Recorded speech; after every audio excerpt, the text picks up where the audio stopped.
अंतः विराजित परम पावन आचार्य प्रवर के श्री चरणों में सभक्ति वंदना। उपस्थित साध्वी जी, समृद्ध जी, भाइयों एवं बहनों, नौवा व्रत सामायिक व्रत। सामायिक व्रत एक श्रावक के लिए समता की आराधना का महत्वपूर्ण साधन है। हर परिस्थिति में वह सम रह सके, इसके लिए एक सामायिक व्रत जीवन में उतर जाए। सामायिक व्रत केवल मुखपत्ती बांध कर बैठना ही नहीं, सामायिक व्रत का मतलब अपने जीवन में समता आए।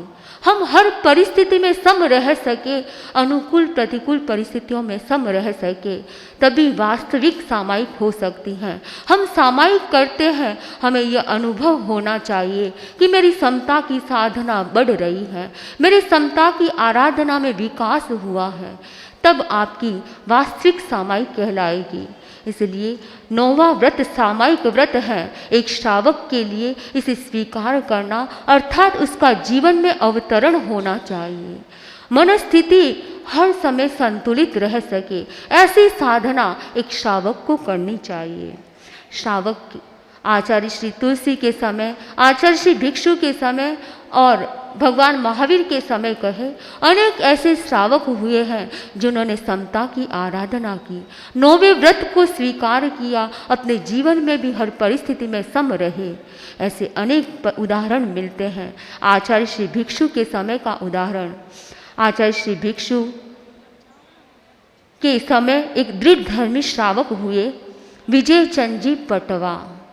विजय चंद जी पटवा बहुत श्रद्धा भक्ति से संपन्न थे। उनके रग रग में संघ आस्था, गुरु आस्था भरी हुई थी। कहते हैं कि वे प्रवचन सुनने जाया करते थे आचार्य भिक्षु का। एक बार वे प्रवचन सुनने गए और प्रवचन में बैठे, वे सामायिक करके बैठे। हम एक साथ दो फायदे उठा सकते हैं, प्रवचन का लाभ भी मिल जाता है और सामायिक भी हो जाती है, संवर की साधना भी हो जाती है। जो भाई बहन प्रवचन के समय सामायिक करते हैं, वे दो दो फायदे उठा सकते हैं। तो हमारे भाई बहन जो सामायिक नहीं करते हैं, प्रवचन सुनने तो आते हैं, लेकिन यदि सामायिक नहीं करते हैं और अगर उनकी सुविधा हो तो उन्हें सामायिक का लाभ भी उठाना चाहिए।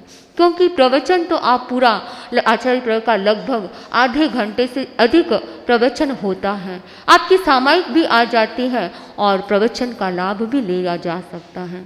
तो विजय चंद जी पटवा भी ऐसा ही किया करते थे। वे सामायिक भी करते थे और प्रवचन भी सुनते थे। सामायिक करके बैठे, जैसे ही सामायिक का प्रत्याख्यान किया, उन्हें याद आया कि उनके पैसों की थैली जो दुकान के बाहर रह गई है। अब सामायिक है, सामायिक में उठकर जाना कल्पता नहीं है कि सामायिक में जाकर वो पैसों की थैली ले आए या फोन कर कर कह दे कि मेरे पैसों की थैली उठा देना। आज तो कभी कभी मोहवश या इतनी अगर समत्व भावना न हो, समता की आराधना न हो, तो व्यक्ति ऐसा कर भी सकता है। उसके भीतर में पैसों का मोह जाग जाता है और वह सामायिक में ही अपने पुत्रों से, अपने परिवार वालों से कह भी देता है कि मैं अमुक जगह पैसे रख के आ गया, भूल गया, उठा देना। लेकिन विजय चंद जी पटवा दृढ़ धर्मी श्रावक थे, उनके मन में तो आया, उथल पुथल मच गई कि इतने पैसे मैं ऐसे ही छोड़कर आ गया, अब क्या करूं। उस समय एक बार तो उनकी मनस्थिति भी डावाडोल हो गई, लेकिन वे डरे नहीं।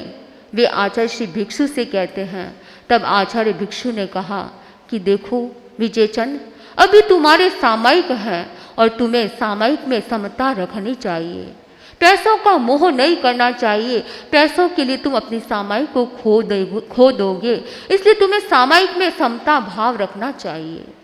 आचार्य श्री भिक्षु के द्वारा जो उपदेश मिला, विजय चंद जी पटवा की मनस्थिति भी शांत हो गई।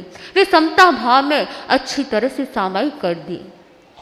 और संयोग की बात, जब वे प्रवचन सुनकर सामायिक कर घर गए, दुकान गए, तो उन्होंने देखा कि दुकान के बाहर एक बकरा बैठा हुआ है। वे पैसों की थैली को खोजने लगे तो देखा कि बकरे के नीचे आई हुई वह सुरक्षित पड़ी है।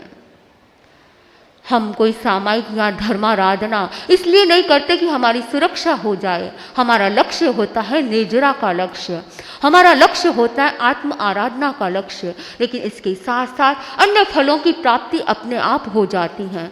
विजय चंद जी पटवा जैसे ही वे पहुँचे और उन्हें पैसों की थैली बकरे के नीचे मिल गई, उन्होंने चिंतन किया, अगर मैं सामायिक को तोड़कर इन पैसों के लिए आ जाता तो मैं अपनी सामायिक को खो देता।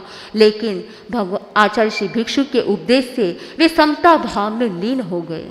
वास्तव में यदि व्यक्ति का स्वयं का है तो वो कहीं नहीं जाएगा, उसे मिल जाएगा।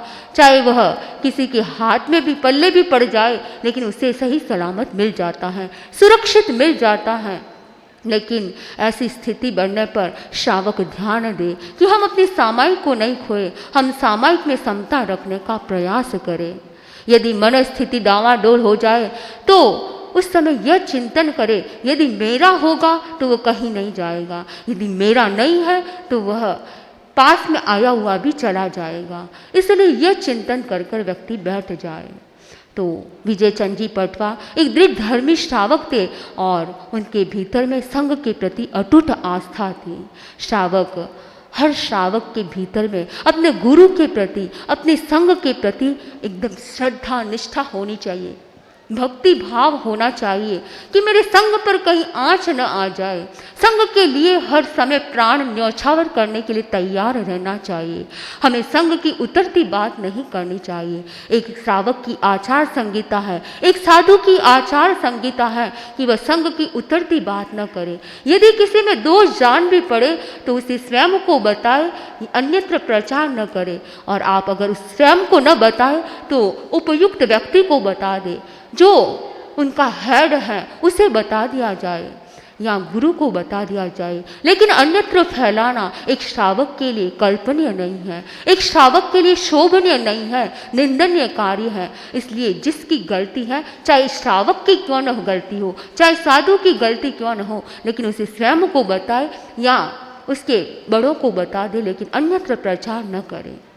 तो श्रावक के भीतर संग निष्ठा होनी चाहिए, गुरु भक्ति होनी चाहिए। और विजय चंद जी पटवा ऐसे ही एक दृढ़ धर्मी श्रावक थे। जसोलवाड़ा मान जी एक गीत गाते हैं, काल येरो जहर उतर गयो जियो, है ना। मान जी जसोल के एक दृढ़ धर्मी श्रावक थे और कहा जाता है कि मान जी भी श्रावक थे। वो जब सामायिक करते थे बड़ी तन्मयता से सामायिक करते थे। उनके सामने कैसी भी परिस्थिति आए तो वे विचलित नहीं होते थे, वे अधीर नहीं बनते थे। वे सामायिक एकदम तन्मयता से करते थे, समता भाव के साथ करते थे। एक बार ऐसा प्रसंग बना, शायद आज के श्रावक श्राविकाओं के बीच में यदि वैसा प्रसंग बन जाए तो श्रावक श्राविकाएं सामायिक तोड़ सकते हैं।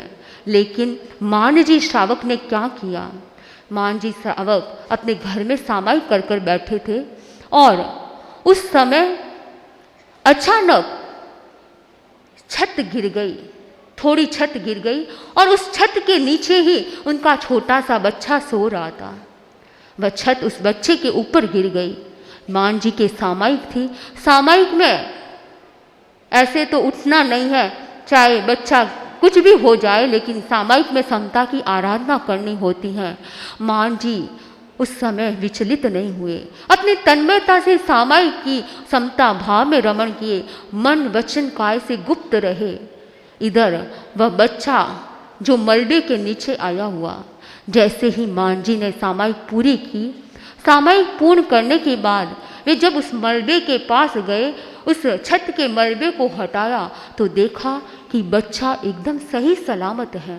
बच्चा हंसता हंसता खिलता एकदम चेहरा उसका देखकर मान जी हक्के बक्के रह गए कि इतना सा छोटा सा बच्चा और इस पर अगर इतना बड़ा ये गिर जाए तो क्या बचने की संभावना हो सकती है। लेकिन संघ का प्रताप कहे, धर्म का प्रताप कहे, उस बच्चे के एक खरोंच तक नहीं आई। वह मलबा एक खंबे के सहारे इतना ऐसे अधर लटक गया कि उस बच्चे के ऊपर नहीं गिरा। खंबे के सारे वह मलबा उसके ऊपर गिर गया, खंबा था इसलिए अधर में रह गया और बच्चा नीचे सोया हुआ एकदम सही सलामत रह गया। यह होता है धर्म का प्रताप। यदि अगर मान जी उस समय अपनी सामायिक तोड़ देते और समता भाव नहीं रखते तो सामायिक भी खोते और हुआ कुछ नहीं। लेकिन जो श्रावक ऐसे होते हैं, दृढ़ धर्मी श्रावक होते हैं, जिनके भीतर में रग रग में समता भाव, सामायिक का मतलब है कि उसके जीवन में समता आए, उसके जीवन में समता उतर जाए, वह वास्तविक सामायिक कहलाती हैं।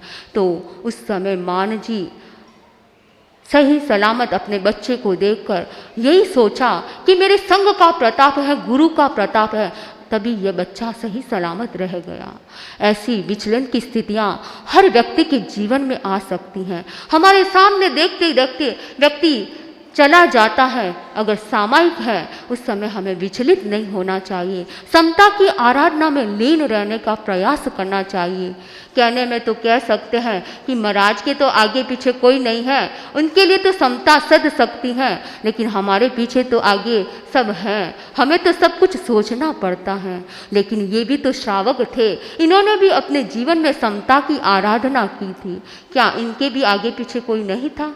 इनके भी आगे पीछे था, लेकिन जीवन में इतनी समता आ गई, इतने विषम परिस्थितियों में भी सम रहने की स्थिति बन गई कि वे आत्मा में रमण करने वाले बन गए। तो ऐसे श्रावकों की ज़रूरत है जो हर परिस्थिति में, उनके सामने कैसी भी परिस्थितियाँ आए, वे सम रहने का प्रयास करें। उनके सामने गुस्से की परिस्थिति आए, लेकिन सामायिक में गुस्सा नहीं करना है, सम रहने का प्रयास करना चाहिए। ऐसी अनेक घटनाएं श्रावकों की हमें मिलेगी, जिसमें श्रावकों की समता भावना मिलती है, जिसमें श्रावकों की दृढ़ धर्मिता का दर्शन होता है, जिसमें श्रावक एकदम दृढ़ धर्मी, जिनके लिए कहा जा सकता है कि एक साधु के समान वे श्रावक जीवन जीते हैं। एक टमकुर के एक श्रावक हुए हैं चिमनी राम जी कोठारी। चिमनी राम जी कोठारी भी बहुत अच्छे श्रावक थे। कहा जाता है कि वे सामायिक किए बिना कभी मुंह में पानी नहीं लेते थे। कैसी भी परिस्थिति आ जाए, लेकिन सामायिक किए बिना मुंह में पानी नहीं लेते थे। यदि व्यक्ति का स्वास्थ्य ठीक न हो तो यह सोचता है कि मेरे स्वास्थ्य का तो आगार रखा हुआ है, आज मेरा स्वास्थ्य ठीक नहीं है तो मैं सामायिक कल कर लूँगा, आज रहने दूँ। लेकिन ये चिमनी राम जी जो कोठारी थे, बड़े दृढ़ धर्मी श्रावक थे और इनके जीवन में ऐसे ऐसे प्रसंग बने, लेकिन वे हमेशा सामायिक के बिना मुंह में पानी नहीं डालते थे। कहते हैं कि एक बार वे बीमार हो गए, उनके दस्तों की बीमारी हो गई और कहते हैं कि कंटिन्यू दस्तों की बीमारी ठीक नहीं हो रही थी। एक दिन बीता, 2 दिन बीते, 3 दिन बीते, ऐसे करते करते 12 दिन बीत गए, लेकिन उनके दस्तों की बीमारी ठीक नहीं हुई। 13वें दिन उनके दस्तें बंद हुई।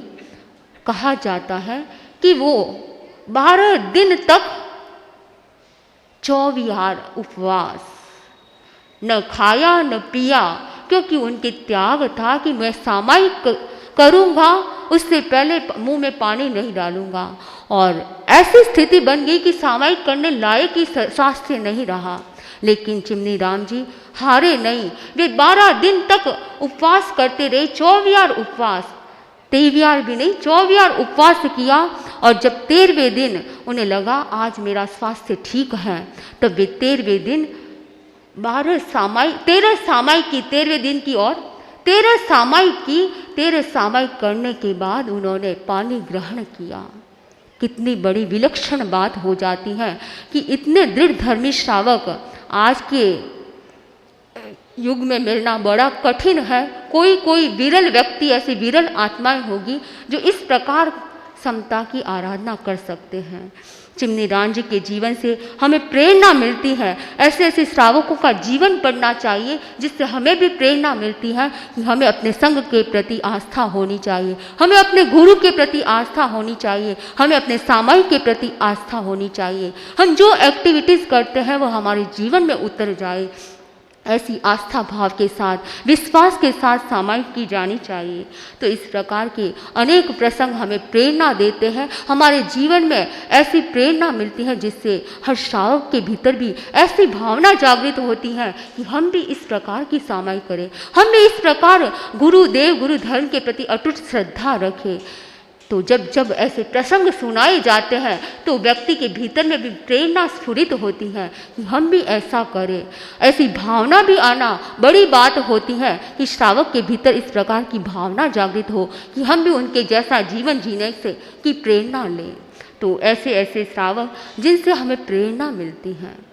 कहा जाता है कि सामायिक के 32 दोष हैं और एक श्रावक जब सामायिक करता है उन 32 दोषों को टालकर सामायिक करने का प्रयास करे। आचार्य श्री महाश्रमण जी ने एक दिन प्रवचन के दौरान उन 32 दोषों को खोलकर श्रावकों को बताया था कि ये 32 दोष कौन से हैं। मन के 10 दोष, वचन के 10 दोष और काय के 12 दोष, जिनसे हर श्रावक को बचने का प्रयास करना चाहिए। उन 32 दोषों में एक है नींद भी।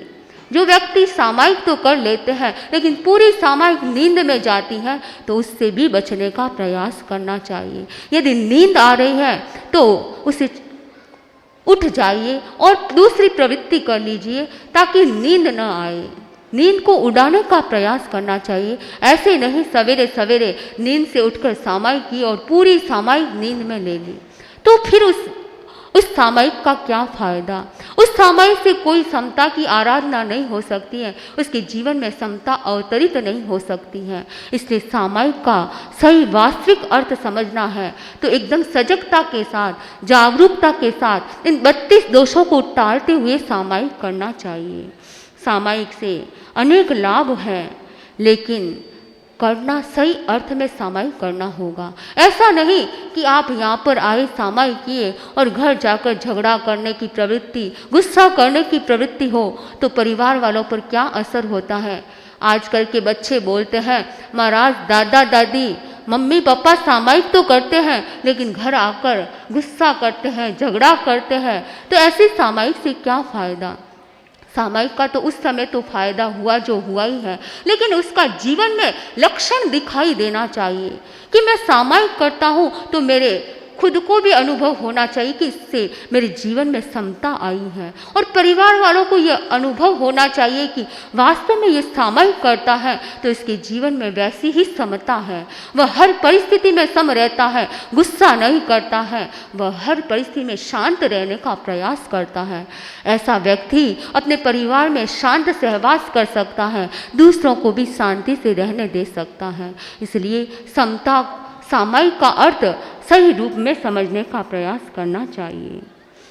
सामायिक करते हैं, हमें कुछ अतिचारों पर भी ध्यान देना चाहिए कि मैं सामायिक कर रहा हूँ तो मेरे उस कोई ऐसा अतिचार दोष न लग जाए जिससे सामायिक की प्रवृत्ति में कहीं दोष लग जाए। तो ऐसे 5 प्रकार बताए गए हैं जिनसे बचने का प्रयास करना चाहिए, क्योंकि सामायिक से अनेक लाभ हैं। सामायिक करते हैं तो हमारे आश्रम के दरवाजे बंद हो जाते हैं। आचार्य श्री महाश्रमण जी ने एक गीत में बहुत सुंदर कहा है, जो व्यक्ति संवर की आराधना करता है वह क्या करता है।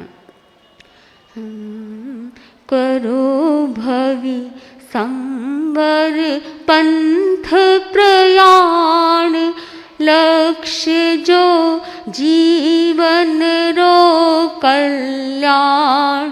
करो भवि संवर पंथ प्रयाण, लक्ष्य जो जीवन रो कल्याण। त्याग है संवर रो अभियान, करो भवि संवर पंथ प्रयाण। आत्म भवन आश्रव दरवाजो, आवे नित कर मारो काजो। आत्म भवन आश्रव दरवाजो, आवे नित कर संवर है कपाट बलवान, करो भवि संवर पंथ प्रयाण। मिच्छामि दुक्कडम, ये गीत आचार्य श्री तुलसी का है। मैंने आचार्य महाश्रमण नाम ले लिया। आचार्य श्री तुलसी ने इस गीत की रचना की और इसमें बताया कि संवर के आराधना से व्यक्ति के क्या होता है। जो व्यक्ति संवर की आराधना करता है वह आश्रम के दरवाजों को अवरुद्ध कर देता है, आने वाले कर्म रूपी मैल को रोकने का प्रयास करता है और संवर के कपाट हैं वो बलवान बन जाते हैं, अर्थात संवर की आराधना एकदम बलिष्ठ बन जाती है। तो इसलिए व्यक्ति को संवर की आराधना अर्थात सामायिक की आराधना करनी चाहिए। तो इसके 5 अतिचार बताए गए हैं। इन 5 अतिचारों से बचने का प्रयास करना चाहिए। पहला अतिचार बताया गया है सामायिक का कि मन का दुष्प्रणिधान। प्रणिधान 2 प्रकार के होते हैं, एक शुभ प्रणिधान, एक दुष्प्रणिधान। जो मन का दुष्परिणाम है, इसका मतलब है कि मन कहीं और जाता है और हम सम्यक प्रवृत्ति नहीं कर पाते हैं।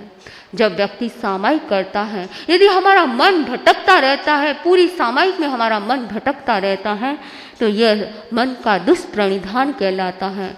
ये सामायिक का एक अतिचार बताया गया है कि हम अपने मन को चंचल न बनाएं, उसे सुस्थिर करने का प्रयास करें।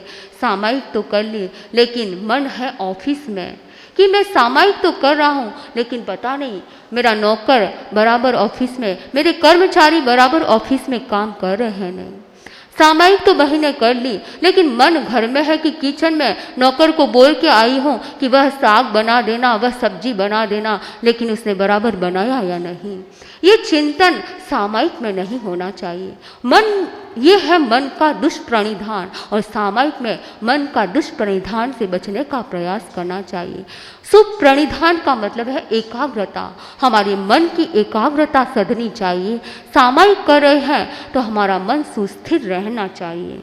कहते हैं कि यदि मन एकाग्र नहीं है तो व्यक्ति जो काम कर रहा है वह सम्यक प्रकार से नहीं हो सकता है। कभी कभी बहुत बुरा परिणाम सामने आ जाता है। हमारी बहनें खाना पकाती हैं, किचन में काम करती हैं और साथ में टेप रिकॉर्डर चालू हो जाता है, टीवी चालू कर देते हैं। 2 काम एक साथ नहीं हो सकते हैं। हम सोचते हैं कि हम टीवी भी देख लें, गीत भी सुन लें और किचन का काम भी कर लें, लेकिन कभी कभी उसका भुगतान बहुत बुरा हो जाता है करना, क्योंकि आप किचन में काम कर रहे हैं, अग्नि जल रही है और उस समय अचानक कभी अपना साड़ी का पल्ला भी अड़ जाए बहनों का, तो क्या होगा? जीवन का सत्यानाश हो सकता है। तो ऐसी स्थिति से बचने के लिए हम एकाग्रता के साथ हर कार्य करें। जो व्यक्ति जो कार्य कर रहा है उसमें तन्मय बन जाए। जब ऐसा नहीं होता है तो कभी कभी बहुत बुरा हो जाता है। एक बार एक मुनि थे, बलदेव नाम के मुनि थे, बहुत ही सुंदर मुनि थे, उनका रूप लावण्य बहुत अच्छा था। एक बार वे भिक्षा के लिए नगर में आए, नगर में जा रहे थे। हजारों लोगों की भीड़ उन बलदेव मुनि को देखने के लिए।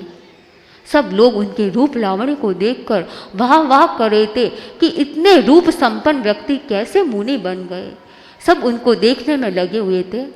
जब वे मुनि कुएं के पास से गुजर रहे थे और कुएं के पास बहनें पानी भर रही थी, बहनों की नज़र भी उन मुनि को देखने में लग गई। और देखिए, बहनें उस मुनि को देख रही है और साथ में पानी भी भर रही है। पानी भरने के लिए कुएं में क्या करना होता है? बाल्टी को रस्सी से बांधकर कुएं में डालनी होती है, तब पानी आता है। उन महिलाओं की दृष्टि तो उन संत के ऊपर थी, मुनि के ऊपर थी, उनके रूप लावण्य पर थी। और वे बहनें पानी भरने के लिए एक रस्सी से, पास में ही उनका बच्चा बैठा था, उस बच्चे को उस रस्सी से बांध दिया और कुएं में डाल दिया। ये क्या काम की बात! व्यक्ति यदि एकाग्रता से काम नहीं करता है तो कभी कभी उसका दुष्परिणाम भोगना पड़ता है। जो महिला पानी भर रही थी, अपने बच्चे को ही कुएं में डाल दी। उसे ये नहीं पता कि मैं पानी भर रही हूँ, बाल्टी है या बच्चा है। लेकिन ये कब स्थिति बनती है? जब व्यक्ति एकाग्रता से काम नहीं करता है। ठीक उसी प्रकार जब व्यक्ति सामायिक करता है, यदि एकाग्रता से नहीं करता है तो उसका परिणाम कैसे मिल सकता है अच्छा? उसका परिणाम कैसे हमें मिल सकता है अच्छा? क्योंकि व्यक्ति सामायिक तो कर रहा है लेकिन मन एकाग्र नहीं है। तो जो सामायिक का लाभ मिलना चाहिए, जो उसका फल प्राप्ति होनी चाहिए, वह कभी नहीं हो सकती है। इसलिए जब हम सामायिक करते हैं तो मन के दुष्प्रणिधान से बचने का प्रयास करना चाहिए। हम अपने मन को एकाग्र करके कार्य करें। चंचल मन का निग्रह करना कठिन हो जाता है। गीता में कहा गया कि यदि हमारा मन चंचल है, उसको एकाग्र कैसे करें? मन बड़ा चंचल होता है। मन लोभी, मन लालची, मन कपटी, मन के लिए क्या क्या उपमाएं दी गई हैं कि मन चंचल है, इसे कैसे निग्रह करें? तो गीता में कहा गया, यदि आप अपने मन को, इस चंचल मन पर निग्रह करना चाहते हैं, इसे वश में करना चाहते हैं, तो अभ्यास के द्वारा इसे वश में किया जा सकता है। प्रैक्टिस के द्वारा इसे वश में किया जा सकता है। एक किसान था। किसान खेत में काम कर रहा था और खेत में काम करते करते उसके पास एक रेडियो था। वो रेडियो चालू कर दिया और रेडियो सुनता जा रहा है, खेत में काम कर रहा है। रेडियो में जो न्यूज आ रही थी उस न्यूज को सुनने में लग गया। खेत में क्या हो रहा है उसे पता नहीं चला। अचानक ही खेत की बाड़ टूट गई और इसमें सारा पानी आने लग गया। जब थोड़ी देर के बाद उसका ध्यान उस खेत के पानी के ऊपर गया तो देखा, अरे ये क्या हो गया? सारा पानी खेत में आ रहा है। अब किस पर गुस्सा निकाले? कोई पास में तो था नहीं, रेडियो ही पास में था। उससे बहुत गुस्सा आता है। पास में डंडा पड़ा था, उस रेडियो को पीटने लगता है। अरे नालायक कहीं का, तुमने मुझे दुनिया भर की खबरें बताई लेकिन मुझे ये नहीं बताया कि खेत में क्या हो रहा है। अरे बेचारा, रेडियो का क्या दोष, आपके अपने मन का दोष है, वो तो समझ में नहीं आता। लेकिन हम दूसरों को दोष देते हैं जब हमारी गलती होती है। हमें दूसरों पर दोष नहीं डालना चाहिए। गलती स्वयं की। यदि एकाग्रता से खेती का कार्य करता तो शायद ऐसा नहीं होता, लेकिन दूसरों पर थोपने से कोई फायदा नहीं। इसलिए ज़रूरत है हम अपने मन पर निग्रह करें, हम अपने मन को वश में करने का प्रयास करें, मन को एकाग्र करने का प्रयास करें। साधु आचार्य श्री महाप्रज्ञ जी ने हमें बहुत अच्छा साधन दिया है जिसके माध्यम से हम मन को एकाग्र कर सकते हैं। आचार्य श्री महाप्रज्ञ जी ने स्वयं ने लगभग 13 वर्षों तक साधना की। प्रेक्षा ध्यान पद्धति हमें एक ऐसा नवनीत दिया है जिसके माध्यम से हम अनेक समस्याओं का समाधान प्राप्त कर सकते हैं और अपने आत्मा में रमण कर सकते हैं। प्रेक्षा ध्यान में ऐसे छोटे छोटे प्रयोग हैं जिनके माध्यम से व्यक्ति अपने मन को एकाग्र कर सकता है। प्रेक्षा ध्यान में जब ध्यान करने बैठते हैं तो सर्वप्रथम हमें एक ध्वनि कराई जाती है। उस ध्वनि का अभ्यास यदि प्रतिदिन किया जाता है तो व्यक्ति अपने मन को एकाग्र कर सकते हैं। यदि चंचल मन है उसे भी सुस्थिर किया जा सकता है जो व्यक्ति महाप्राण ध्वनि करता है। महाप्राण ध्वनि में हम जब लंबा श्वास लेते हैं और म की ध्वनि के साथ श्वास को छोड़ते हैं तो उसके माध्यम से हमारे मस्तिष्क में प्राणों का प्रकंपन होता है, हमारे न्यूरॉन सक्रिय हो जाते हैं और उस समय हम जब लंबा श्वास लेते हैं तो जितनी मात्रा में ऑक्सीजन चाहिए, हमारे ब्रेन को सबसे ज़्यादा ऑक्सीजन चाहिए और जब हम लंबा सांस लेते हैं तो हमें ऑक्सीजन अधिक मात्रा में मिल सकती है। तो ऑक्सीजन भी मिलती है और ब्रेन एक्टिव होते हैं, उसके न्यूरॉन्स एक्टिव होते हैं तो व्यक्ति एकाग्रता के साथ कार्य कर सकता है, उसका मन हर कार्य में लग सकता है। और महाप्राण ध्वनि के अनेक फायदे हैं। यदि हमारी स्मृति कमज़ोर है तो उससे महाप्राण ध्वनि से फायदा हो सकता है। महीने आती है कि महाराज बच्चों को याद कम होता है, इसका रिजल्ट अच्छा नहीं आता है, क्या करें। एक बार एक दिल्ली से एक व्यक्ति आया, अपने 2 बच्चों को लेकर आया। महाराज मेरा एक बच्चा बहुत पढ़ाई में कमज़ोर था, मुझे किसी साधु ने मुझे ये बताया कि अगर इसको रोज़ प्रतिदिन 21 बार महाप्राण ध्वनि सही तरीके से कराई जाए तो इसकी मेमोरी बढ़ सकती है। और महाराज इस महाप्राण ध्वनि का ही प्रताप मानता हूँ। ये प्रतिदिन 21 बार महाप्राण ध्वनि करता है और आज 1 साल हो गया कि 21 बार प्रतिदिन ये महाप्राण ध्वनि करता है और इसका रिजल्ट आज क्लास में फर्स्ट नंबर पर आ रहा है। ऐसा कब घटित हो जाता है? जब व्यक्ति तन्मयता से, आस्था के साथ, विश्वास के साथ कोई प्रयोग करता है, तब उसके उस रूप में घटित हो सकता है वह प्रयोग। उसका निरंतर अभ्यास रहता है और आस्था के साथ करता है तो उसका फल मिल सकता है। तो महाप्राण ध्वनि से अनेक फायदे होते हैं। और दीर्घ श्वास प्रेक्षा, दीर्घ श्वास प्रेक्षा में हम जब लंबा श्वास लेते हैं, लंबा श्वास छोड़ते हैं, तो इससे भी हमारा मन एकाग्र बनता है।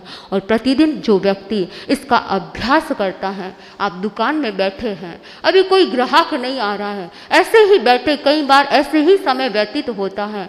यदि उस समय हम सजग हो जाए, हम अपने शरीर के साथ साथ आत्मा के प्रति यदि सजग रहते हैं, तो शायद वह व्यक्ति उसका उपयोग कर सकता है समय का और दीर्घ श्वास प्रेक्षा का प्रयोग कर सकता है। यदि हम चलते हैं, चलते समय भी हम लंबा श्वास लें और लंबा श्वास छोड़ें, तो चलना भी एक क्रिया और उसके साथ साथ श्वास के साथ क्रिया हो रही है तो और एकाग्रता सधती है। तो हर कार्य में एकाग्रता आए, तन्मयता रहे, हमारा मन चंचल न बना रहे, तो इसके लिए दीर्घ श्वास प्रेक्षा और महाप्राण ध्वनि का अभ्यास किया जाए, ताकि अपनी चंचलता कम कर हम जब सामायिक करें या धर्माराधना करें तो हमारा मन उसमें सुस्थिर हो सकता है। यदि हम ध्यान करें तो हमारा मन उसमें लग सकता है। ज़रूरत है इस अभ्यास को निरंतर जारी रखने की।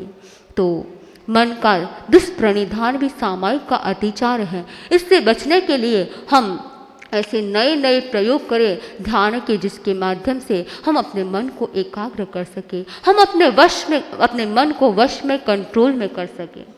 दूसरा बताया गया है, सामायिक का दूसरा अतिचार है वचन दुष्प्रणिधान, वाणी का दुष्प्रणिधान। जब व्यक्ति सामायिक करता है तो वचन का सम्यक प्रयोग करना चाहिए।